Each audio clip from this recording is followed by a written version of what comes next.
ഇപ്പോൾ Ramoji film city പോകുമ്പോൾ നമുക്ക് എന്തൊക്കെ അറിയണം എല്ലാ കാര്യങ്ങളും ഡീറ്റെയിൽഡ് ആയിട്ട് നമ്മൾ പറയുന്നുണ്ട് കേട്ടോ. രാവിലെ ഓപ്പണിംഗ് ടൈമിൽ തന്നെ നമ്മൾ ചെന്ന് കഴിഞ്ഞാൽ നമുക്ക് കംപ്ലീറ്റ് കാണാൻ പറ്റും. നമ്മൾ ഓൾറെഡി ഓൺലൈനായിട്ട് ടിക്കറ്റ് എടുക്കുകയാണ് ഏറ്റവും നല്ലത് കേട്ടോ. ഒരു 1700 രൂപയ്ക്കൊക്കെ നമുക്ക് നോർമൽ ടിക്കറ്റ് കിട്ടും. നോർമൽ ടിക്കറ്റ് എന്ന് പറഞ്ഞിട്ടുണ്ടെങ്കിൽ ഇങ്ങനത്തെ ഇവരുടെ ഈ വിൻറ്റേജ് ബസ്സിലാണ് കേട്ടോ. ശരിക്കും അതാണ് രസം. നല്ല വിൻറ്റേജ് ബസ്സിലുള്ള ഒരു ട്രാൻസ്ഫറാണ് ഉണ്ടാവുക. ഫുള്ള് ഇങ്ങനെ ഓരോരോ ഏരിയയിലേക്ക് ഇവർ നമ്മളിങ്ങനെ ബസ്സിൽ കൊണ്ടുപോയി ഓരോരോ കാഴ്ചകൾ കാണിച്ചു തരും. ഇത് ഫസ്റ്റ് ഇങ്ങനെ ഒരു ട്രാൻസ്പോർട്ടേഷൻ ബസ്, അതെല്ലാവർക്കും കോമൺ ആണ് കേട്ടോ. ഫസ്റ്റ് സ്റ്റോപ്പിലേക്ക് എത്തും. ഇങ്ങനെ ഒരു സ്റ്റോപ്പിലെത്തും കേട്ടോ. കുറേ പ്രതിമകളും കുറേ കളിക്കാനുള്ള സാധനങ്ങളൊക്കെ ഉള്ള ഒരു ഏരിയയിലേക്ക് എത്തും. ഇവിടെ നിന്നാണ് നമ്മൾ അടുത്ത ബസ് ബോർഡ് ചെയ്യേണ്ടത്. അവിടുന്ന് പിന്നെ 2 ടൈപ്പ് ബസ്സുണ്ട്. ഒന്ന് AC ബസ്സുണ്ട്, പിന്നെ നമ്മുടെ ഈ വിൻറ്റേജ് ബസ്. ഇതാണ് നമ്മുടെ വിൻറ്റേജ് ബസ്. ഇതാണ് ശരിക്കും ഫോട്ടോസിനൊക്കെ ഏറ്റവും ഭംഗി. ഇതിനൊരു 1700 രൂപയ്ക്കാണ് വില വരുന്നത്. AC ബസ്സാണെങ്കിൽ നമുക്കൊരു 3000 രൂപയുടെ അടുത്ത് വരും റേറ്റ്. അതുപോലെ തന്നെ അതിൻ്റെ കൂടെ ഒരു ലഞ്ച് ബുഫേയും ആഡഡ് ആണ്. പിന്നെ ഒരു ചോക്ലേറ്റ് ബോക്സും നമുക്ക് എൻട്രിയിൽ കിട്ടും. ഈ പ്രീമിയം പാക്കേജ് സ്റ്റാർ എക്സ്പീരിയൻസ് എന്നാണ് കേട്ടോ അതിന് പറയുക. ഓൺലൈനായിട്ട് ഇവരുടെ സൈറ്റിൽ, രാമോജിയുടെ സൈറ്റിൽ ടിക്കറ്റ്സ് ഒക്കെ അവൈലബിൾ ആണ്. അങ്ങനെ നമ്മൾ ഫസ്റ്റ് ഇങ്ങനെ ബസ്സിൽ ഗൈഡ് ഇങ്ങനെ ഓരോന്നൊക്കെ കാണിച്ചു കൊടുത്തുകൊണ്ട് ഇങ്ങനെ പോകട്ടോ. കുറേ ഇങ്ങനെ ഓരോന്ന് എന്തൊക്കെയാണെന്നൊക്കെ അങ്ങനെ പറഞ്ഞു തരും. ഇതിങ്ങനെ ഇവിടെ കല്യാണങ്ങളൊക്കെ നടത്താൻ വേണ്ടിയുള്ളൊരു മണ്ഡപമാണ്. ഇപ്പോൾ ഒക്കെ ഇങ്ങനെ എല്ലാവരും ഡെസ്റ്റിനേഷൻ വെഡ്ഡിങ്സ് ഒക്കെ ഇങ്ങനെ നടത്തുന്ന ഒരു കാലമല്ലേ. അപ്പോൾ നല്ലൊരു സ്ഥലത്ത് വെച്ചിട്ട് ഒരു ഡെസ്റ്റിനേഷൻ വെഡ്ഡിങ് ഒക്കെ നടത്തണമെന്നുണ്ടെങ്കിൽ ഈ ഹൈദരാബാദിലെ രാമോജി ഫിലിം സിറ്റിക്കൊക്കെ കയറി വന്ന് വേണമെങ്കിൽ നടത്താട്ടോ. എല്ലാവർക്കും പറ്റും. ഇവിടെ താമസിക്കാനുള്ള സൗകര്യം, ഹോട്ടൽ സൗകര്യം ഒക്കെ ഉണ്ട്. പിന്നെ അടുത്തതായി അവർ നമുക്ക് ഫത്തേപൂർ സിക്രിയൊക്കെ കാണിച്ചു തന്നു കേട്ടോ. അങ്ങനെ ഒരൊറ്റ ദിവസം കൊണ്ട് നമുക്ക് ഇന്ത്യയിലെ ഒരുവിധം സ്റ്റേറ്റ്സും പിന്നെ ഒരുപാട് യൂറോപ്യൻ കൺട്രീസും ഒരുപാട് രാജ്യങ്ങളും ഒന്നിച്ച് കാണാൻ പറ്റിയ ഒരു ചാൻസാണ് കേട്ടോ ഈ ഫിലിം സ്റ്റുഡിയോ. ഇത് ശരിക്കും വേൾഡ് റെക്കോർഡാണ്. ലോകത്തിലെ തന്നെ ഏറ്റവും വലിയ ഒരു ഫിലിം സ്റ്റുഡിയോ എന്നുള്ള പേരും നമ്മുടെ ഈ രാമോജി ഫിലിം സിറ്റിക്കുണ്ട്. അടുത്തതായി നമ്മൾ സെൻട്രൽ ജയിലിലേക്കാണ് കേട്ടോ പോകുന്നത്. സെൻട്രൽ ജയിലിലേക്ക് നമ്മൾ കുറ്റമൊന്നും ചെയ്യാണ്ട് തന്നെ പോവുകയാണെന്നൊക്കെ അയാൾ കമൻ്റ് അടിച്ചു. ഏതായാലും കുറേ ജയിൽ പുള്ളികളും ജയിലുകളും ഒക്കെ ഭയങ്കര റിയലിസ്റ്റിക് ആയിട്ട് ഉണ്ടാക്കിയിട്ടുണ്ട്. ഇവിടെ വെച്ചിട്ടാണ് കേട്ടോ ഒരുവിധ എല്ലാ സിനിമകളും, നമ്മുടെ സൗത്ത് ഇന്ത്യൻ സിനിമകൾ, ഒരുപാട് സൗത്ത് ഇന്ത്യൻ സിനിമകൾ, പിന്നെ കുറേ ഹിന്ദി സിനിമകളൊക്കെ ഷൂട്ട് ചെയ്തിട്ടുണ്ട്. ഒരുപാട് മലയാളം സിനിമകളൊക്കെ അവിടെ ഷൂട്ട് ചെയ്തിട്ടുണ്ട് കേട്ടോ. എന്നിട്ട് നമ്മൾ അടുത്തൊരു സ്റ്റോപ്പിൽ നിർത്തിയപ്പോൾ ഒരു കൊട്ടാരമാണ്. ആ കൊട്ടാരത്തിൻ്റെ ഉള്ളിലേക്ക് നമുക്ക് കയറി പോവാം. ഇങ്ങനെ കുറേ നല്ല ഭംഗിയുള്ള കുറേ പിക്ചേഴ്സും പെയിൻറ്റിങ്സും പ്രതിമകളൊക്കെ 2 സൈഡിലുണ്ട്.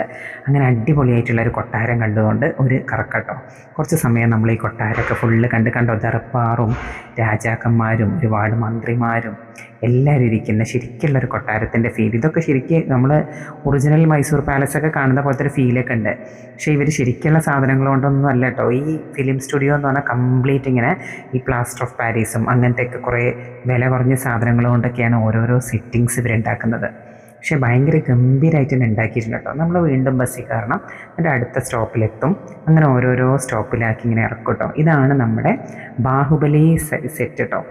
നമ്മളെ ബാഹുബലി എന്ന് പറഞ്ഞാൽ ബ്രഹ്മാണ്ഡ ചിത്രം ഷൂട്ട് ചെയ്തത്, ഒരു 3/4 സീൻസും ഷൂട്ട് ചെയ്തത് ഈ ഹൈദരാബാദിലെ രാമോജി ഫിലിം സിറ്റിയിലാണ്. ഈ ബാഹുബലി സെറ്റ് എന്ന് പറഞ്ഞാൽ ഒരു 1.5 കാഴ്ച തന്നെയാണ് കേട്ടോ. പുറത്ത് തന്നെ വലിയൊരു വെല്ലും ഒരു വലിയ ചെണ്ടയും പിന്നെ ഒരു കൊട്ടാരത്തിൻ്റെ ഉള്ളിലേക്ക് കയറുന്ന ആ വലിയ കോട്ടവാതിലും ഒക്കെ ഉണ്ട് കേട്ടോ. അതിനുള്ളിൽ തന്നെ ഇങ്ങനെ കയറുമ്പോൾ നമുക്ക് ഇങ്ങനെ 2 സൈഡിലും ആനകൾ ഇങ്ങനെ കാവൽ നിൽക്കുന്നതും നമ്മുടെ ആ മഹിഷ്മതി കൊട്ടാരം, ആ മഹിഷ്മതി രാജ്യം ഒക്കെ നമ്മുടെ മനസ്സിലിങ്ങനെ വരും. ആ ബാഹുബലി 1ലും 2ലും ഒക്കെ കണ്ടിട്ടുള്ള ആ കൊട്ടാരത്തിൻ്റെയും ആ കോട്ടയുടെയും ആ പരിസരത്തിൻ്റെയൊക്കെ ഫുൾ ഓർമ്മകൾ വരും കേട്ടോ. അവിടെ കണ്ടതെല്ലാം കംപ്ലീറ്റ് ആ സിനിമയും ഇവിടെ ഷൂട്ട് ചെയ്തതാണ്. ആ ഒരു 2 മൂവിക്ക് വേണ്ടിയിട്ട്, ബാഹുബലി 1നും 2നും വേണ്ടിയിട്ടാണ് ഈ കംപ്ലീറ്റ് സെറ്റിങ്സും ഉണ്ടാക്കി വെച്ചേക്കണത് കേട്ടോ. ഇങ്ങനെ പല സെറ്റിങ്സും ഇവിടെ ഇതുപോലെ ഇങ്ങനെ ഓരോരോ മൂവിക്ക് വേണ്ടി ഉണ്ടാക്കിയതാണ്. അത് പിന്നെ ഇങ്ങനെ അവരതുപോലെ ഇങ്ങനെ പ്രിസേർവ് ചെയ്യും ആൾക്കാർക്ക് കാണാൻ വേണ്ടിയിട്ട്. അങ്ങനെ നമ്മുടെ ദേവസേനയുടെ പ്രതിമയും ദേവസേന ചങ്ങലയ്ക്ക് കിടക്കുന്ന ദേവസേനയും ഒക്കെ അവിടെ ഉണ്ട് കേട്ടോ. അതുപോലെ ഇങ്ങനെ ഒരു പ്രതിമയൊക്കെ ഉണ്ടാക്കി വെച്ചിട്ടുണ്ട് കണ്ടോ. ചങ്ങലയൊക്കെ ഇട്ട് നിൽക്കുന്ന ദേവസേന, അത് നമ്മൾ ആ മൂവിയിൽ കാണുന്ന പോലെ അതിൻ്റെ ഒരു പ്രതിമയൊക്കെ ഉണ്ടാക്കി വെച്ചിട്ടുണ്ട്. അങ്ങനെ എല്ലാവരും ഉണ്ട്. നമ്മളെ കട്ടപ്പയും എല്ലാ ആൾക്കാരെയും നമുക്ക് കാണാം കേട്ടോ. രാജാക്കന്മാരെയും എല്ലാവരെയും കാണാം. അങ്ങനെ ആ കൊട്ടാരത്തിൻ്റെ കുറേ പല സീനുകളും ഓരോരോ ഭാഗങ്ങളായി ഷൂട്ട് ചെയ്ത ആ വലിയ ശിവലിംഗം, ആ എടുത്തുയർത്തുന്ന നമ്മുടെ പ്രഭാസ് എടുത്തുയർത്തുന്ന ആ വലിയ ശിവലിംഗവും അവർ യുദ്ധം ചെയ്യാൻ ഉപയോഗിച്ച കുറേ തേരുകളും എല്ലാതും അവിടെ കാണാനുണ്ട്. നല്ല ഭംഗിയുണ്ട്. കാണാനൊക്കെ കണ്ടാൽ ഭയങ്കര കൊത്തുപണിയൊക്കെയെന്ന് വിചാരിക്കും കേട്ടോ. നമ്മുടെ ദേവസേനയുടെ നല്ല ഭംഗിയുള്ളൊരു പെയിൻറ്റിങ്ങും പിന്നെ നമ്മുടെ യുദ്ധം ചെയ്യാൻ വന്ന ആ കാട്ടാളൻ്റെ ചിത്രം എല്ലാം അതുകൊണ്ട് കേട്ടോ. സംഭവം നല്ല കിടിലമാണ്. ഇതൊക്കെ കണ്ടാൽ ഇതൊക്കെ ഇവർ ഈ ലോ കോസ്റ്റിൽ ചെയ്തതാണെന്നൊന്നും നമുക്ക് വിശ്വസിക്കാൻ പോലും പറ്റില്ല. കണ്ടാൽ ഭയങ്കര ഒറിജിനാലിറ്റിയാണ് കേട്ടോ. പക്ഷെ എല്ലാം ഇങ്ങനെ അത്യാവശ്യം ലോ കോസ്റ്റ് ആയിട്ടാണ് ഇവർ ചെയ്യുക. ഈ പ്ലാസ്റ്റർ ഓഫ് പാരീസ് ഒക്കെ പോലത്തെ സാധനങ്ങൾ കൊണ്ടൊക്കെയാണ് ചെയ്യുക. കണ്ടോ, വലിയ കുറേ തേരുകളും അങ്ങനെ ഒരുപാട് സാധനങ്ങൾ ഉണ്ടാക്കി വെച്ചിട്ടുണ്ട്. എന്തൊക്കെയായാലും ഇതൊക്കെ ഉണ്ടാക്കിയ ശില്പികളെ സമ്മതിക്കുക വേണം. ഇതിൻ്റെ സാധനങ്ങളൊക്കെ ഉപയോഗിച്ചത് അത്ര പ്രീമിയം സാധനങ്ങളൊന്നും അല്ലെങ്കിലും ഇത്രയ്ക്കൊക്കെ ഉണ്ടാക്കി വെക്കണമെങ്കിൽ തന്നെ ഒരുപാട് കാശ് ചിലവായിട്ടുണ്ടാവും. പിന്നെ ഒരുപാട് കാശ് ചിലവാക്കിയെടുത്ത പടം തന്നെയാണല്ലോ നമ്മുടെ ഈ ബാഹുബലി 1ഉം 2 ഒക്കെ. ഒരുപാട് കോടികൾ കൊയ്ത ഒരു സിനിമയാണ്. അങ്ങനെ നമുക്കിവിടെ ഒരു റെസ്റ്റോറൻറ്റ് ചെയിനിലാണ് അടുത്തത്. നമുക്ക് ഈ ബാഹുബലിയുടെ ഉള്ളിലുള്ളൊരു ബാഹുബലി റെസ്റ്റോറൻറ്റ് ഉണ്ട് കേട്ടോ. ഇവിടെ വെച്ചിട്ടാണ് നമുക്ക് ആ പ്രീമിയം പാക്കേജ്, നമ്മൾ സ്റ്റാർ എക്സ്പീരിയൻസ് എടുക്കുകയാണെങ്കിൽ ഇവിടെ വെച്ചിട്ടുള്ള ഒരു ലഞ്ച് ബുഫേയും നമുക്ക് ഇൻക്ലൂഡഡ് ആണ്. അല്ലാത്തവർക്കൊക്കെ വേണമെങ്കിൽ റെസ്റ്റോറൻറ്റിൽ നിന്ന് ഫുഡ് കഴിക്കാം. നമുക്ക് പെയ്ഡായിട്ട് എപ്പോൾ വേണമെങ്കിലും ഫുഡ് കഴിക്കാം കേട്ടോ. പിന്നെ അടുത്തൊരു മെർച്ചൻഡൈസ് ഷോപ്പാണ്. നല്ല പേള് കിട്ടും കേട്ടോ, നല്ല അടിപൊളിയായിട്ടുള്ള പേള് കിട്ടും നമുക്ക് ഈ രാമോജിയുടെ ഉള്ളിൽ തന്നെ. രാമോജിയുടെ ഉള്ളിൽ നല്ല ഗവൺമെൻറ് സർട്ടിഫൈഡ് സർട്ടിഫിക്കേഷനൊക്കെ ഉള്ള പേഴ്സ് നല്ല റേറ്റ് കുറഞ്ഞിട്ട് തന്നെ കിട്ടും. നമ്മൾ ചാർമിനാറിൻ്റെ സൈഡിൽ നിന്നൊക്കെ വാങ്ങുന്നതിനേക്കാളും പ്രീമിയം ക്വാളിറ്റിയുള്ള പേഴ്സായിട്ടാണ് ഞങ്ങൾക്ക് തോന്നിയത്. പിന്നെ അടുത്ത സ്റ്റോപ്പ് ഇങ്ങനെ ഒരു അഡ്വഞ്ചർ ലാൻഡാണ് കേട്ടോ. ഇവിടെ ഇങ്ങനെ അത്യാവശ്യം കോഫി ടീയും കുറച്ച് സ്നാക്സൊക്കെ വാങ്ങിച്ച് കഴിക്കാൻ പറ്റും വേണമെങ്കിൽ. പിന്നെ നമുക്ക് കുറേ അഡ്വഞ്ചർ സ്പോർട്സ് ഉണ്ട്. 1-2 അഡ്വഞ്ചർ ആക്ടിവിറ്റീസ് കേട്ടോ. സ്പോർട്സ് അല്ല, ഇങ്ങനെ 1-2 ആക്ടിവിറ്റീസ്. ഈ ബലൂണിൻ്റെ ഉള്ളിൽ കയറി വട്ടം കറങ്ങലും അങ്ങനത്തെ 2 ആക്ടിവിറ്റി ഫ്രീ ആണ്. വേറെ കുറച്ചെണ്ണം പെയ്ഡ് ആയിട്ടുണ്ട്. വേണ്ടവർക്ക് ഇൻട്രസ്റ്റ് ഉള്ളവർക്കൊക്കെ ചെയ്യാം. അത് കഴിഞ്ഞ് നമുക്ക് അടുത്ത സ്റ്റോപ്പിലേക്ക് പോവാം. അടുത്ത സ്റ്റോപ്പിലെത്തിക്കഴിഞ്ഞാൽ നമുക്കിങ്ങനെ കുറേ ഒരു യൂറോപ്യൻ സ്ട്രീറ്റ് പോലത്തെ സ്ട്രീറ്റൊക്കെ ഉണ്ട്. പിന്നെ ഇങ്ങനെ കുറേ ഈ അവതാർ ഷൂട്ടിംഗ് ഒക്കെ നടന്ന പോലെ കുറേ അവതാറിൻ്റെയൊക്കെ ഷൂട്ടിംഗ് എങ്ങനെ നടന്നതെന്ന് കാണിക്കുന്ന ഒരിത് കേട്ടോ. ഇങ്ങനെ കുറേ ആനിമേഷൻ മൂവീസൊക്കെ എങ്ങനെയാണ് ഷൂട്ട് ചെയ്യുന്നതെന്നൊക്കെ കാണിക്കുകയാണ്. ഒരാൾ ഇവിടെ നിന്ന് ഇങ്ങനെ കാണിക്കുന്ന കണ്ടില്ലേ, അയാൾ കാണിക്കുമ്പോൾ ഫുൾ അവതാറിൻ്റെ ഒരു രൂപത്തിലാണ്, ആ ഡ്രസ്സിങ്ങൊക്കെ ഉള്ള ഒരു രൂപത്തിലാണ് കാണുന്നത്. പിന്നെ നമ്മൾ മൂവീസൊക്കെ എങ്ങനെ എടുക്കുന്നു എന്നുള്ളത് നമ്മളെ ഒരു മൂവി സ്ക്രീനിൽ നമുക്ക് കാണാൻ പറ്റും. ബാക്ക്ഗ്രൗണ്ട് കണ്ടില്ലേ, ഒരു വേറെ യൂറോപ്യൻ സ്ട്രീറ്റിലൊക്കെ നമ്മളിങ്ങനെ നിൽക്കുന്ന പോലത്തെ ഒരു ഫീലാണ് നമ്മളിവിടെ നിൽക്കുമ്പോൾ തന്നെ. എങ്ങനെയാണ് മൂവീസിലുള്ള ഈ ടെക്നോളജി, ഈ മൂവീസിൽ പല പല സ്ഥലത്തായി തോന്നുന്നതും അങ്ങനെയുള്ള പല ടെക്നോളജികളും എങ്ങനെയാണ് ഇവർ ഷൂട്ട് ചെയ്യുന്നതെന്നൊക്കെയാണ് നമുക്ക് കാണിച്ചു തരുന്നത് കേട്ടോ. അങ്ങനെ ഞങ്ങളൊരു മൂവിക്കകത്ത് കണ്ടു. പിന്നെ നമുക്ക് യൂറോപ്പിലൊന്നും പോവാതെ തന്നെ യൂറോപ്പിൻ്റെ സ്ട്രീറ്റുകളിൽ കൂടിയൊക്കെ ഇങ്ങനെ വെറുതെ ഇങ്ങനെ ഉലാത്തി നടക്കട്ടെ. കുറേ വിൻറ്റേജ് കാറുകളൊക്കെ നല്ല ഭംഗിക്ക് കുറേ ഫോട്ടോ സ്പോട്ട്സും ഒക്കെ അവരിട്ടാക്കിയിട്ടുണ്ട്. അവിടേക്ക് നിന്ന് നന്നായി ഫോട്ടോസും വീഡിയോസും ഒക്കെ എടുക്കാം. പിന്നെ നമുക്കിങ്ങനെ റെയിൽവേ സ്റ്റേഷനും എയർപോർട്ടും ഒക്കെ ആർട്ടിഫിഷ്യലി ഉണ്ടാക്കിയിട്ടുണ്ടോ പടങ്ങളൊക്കെ ഷൂട്ട് ചെയ്യാൻ വേണ്ടിയിട്ട്. അങ്ങനെ ഒരു എയർപോർട്ടും റെയിൽവേ സ്റ്റേഷനൊക്കെ കണ്ടു. പിന്നെ നമുക്കിങ്ങനെ ബസ്സിൽ പോകുമ്പോൾ ഇങ്ങനെ കുറേ സ്ഥലങ്ങളും കുറേ ഗാർഡനുകളൊക്കെ അവർ കാണിച്ചു തരും.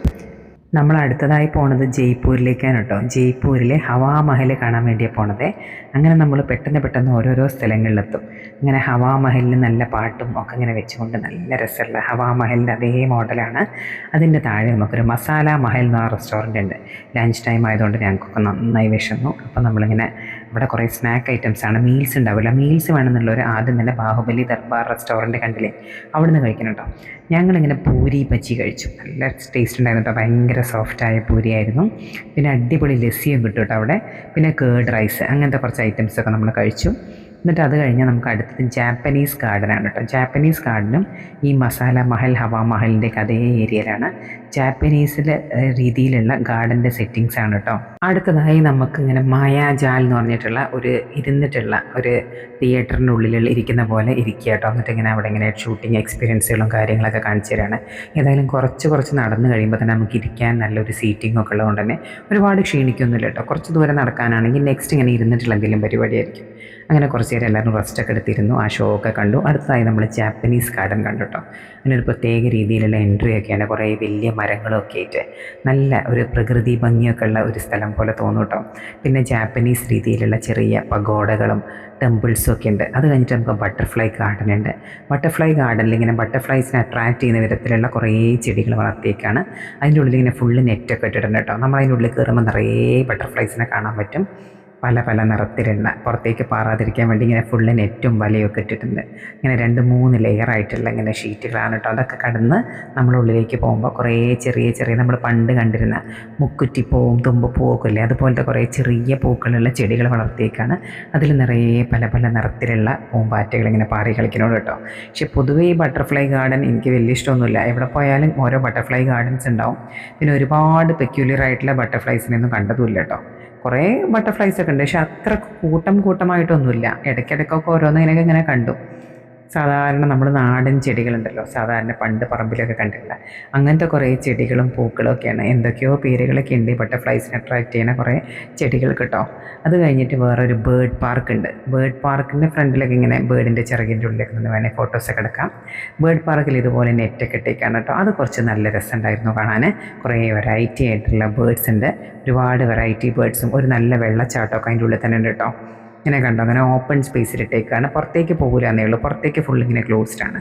ഇങ്ങനെ നല്ല ഫ്രീ ആയിട്ട് ബേർഡ്സ് നടക്കുക. പിന്നെ ആർട്ടിഫിഷ്യലി ഉണ്ടാക്കിയൊരു വെള്ളച്ചാട്ടം കേട്ടോ ഇത്.